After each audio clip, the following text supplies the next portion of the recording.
So kind of finishing up the tour segment, I'd love to hear about how did you even start off with Tommy Emmanuel, and what was that experience like? So if I recall, I met Tommy a few times just as a fan, just going to Tommy Fest and things like that in the UK.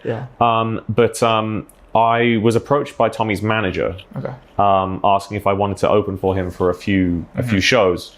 And we just really clicked, and Tommy's manager is now my manager as well, right? So whether he was auditioning me without telling me, I don't know. But Tommy and I have a great relationship in terms of who we are as people. I think we share a similar sense of humor. He's Australian, I'm British. There's a certain amount of joking about cricket and the weather that we can bond over, you know? And the thing with Tommy is he is so unbelievable as a musician and as a person that I feel like if there was a pie chart and it was 99% Tommy, that 1% gap, I think musically in terms of a concert, I think I would fit that gap. You know what I mean? I'm not doing the bluegrass, I'm not doing the Chet stuff or the Jerry Reed stuff or the Merle Travis stuff or whatever. There's a slightly different flavor with the open tunings and stuff that adds something different to the show. So I think we get on, and then when we play together at the end, it's just so much fun.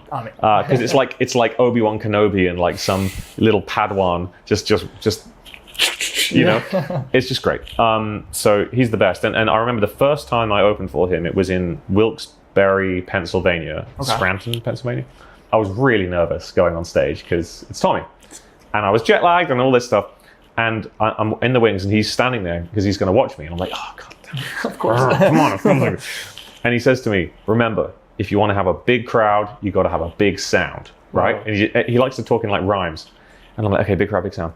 So I go out and I decide to play a really fast, like, you know, thing. And as the opener, that's kind of a weird move. And I got the whole crowd like clapping and they're going, shh, and I'm like doing this kind of tapping thing. And I just say in the mic, like, if you want to have a big crowd, you got to have a big sound. And I look over and he's there just like, yeah, brother. It was just wonderful. So it's just, he's just the best. Yeah. So we're going to be doing some stuff together next year in Down Under. Oh, awesome. Yeah, to be announced. I don't know if I can say anything more about that, but yeah, the Down Under. And later this year, we're going to be doing some Europe together. We're going to be doing the Baltic countries. We're going to be doing Hungary and the Czech Republic as well. Wow. And Norway. So yeah, bits and bobs. Y'all are a dynamic duo. I totally agree with the 99% thing too. It's so fun. And we did a record together during COVID. A tour got cancelled on the West Coast. Mirror image of what's happening now. We just went to Studio City and recorded an EP. And I will admit that as a millennial, when I record things, like all millennials, we do lots of takes. We're perfectionists. There's the social media pressure and all of that. This record, it was 5 tracks. It was going to be 4 tracks, and everything was one take. Wow. And I was sat there playing. He was sat there playing. And it's kind of funny because we were separated by this acoustic panel. And I had mics on me and he had mics on me. And so all I'm seeing is his head, right? We don't have a click track or anything. And the only thing I have to keep me in time is just Tommy's head going, what? Yeah, just like goofing around, like, check out this lick, you know. We did it. And then I didn't want to be the millennial and say, can we listen to it? Can we just change this? Can I do another take? I just had to like be confident in the performance. And then he says, okay, we need one more song. One more song. Do you have anything? So I said yes. Okay. So I went and I played something I was working on, a little standard tuning kind of waltz.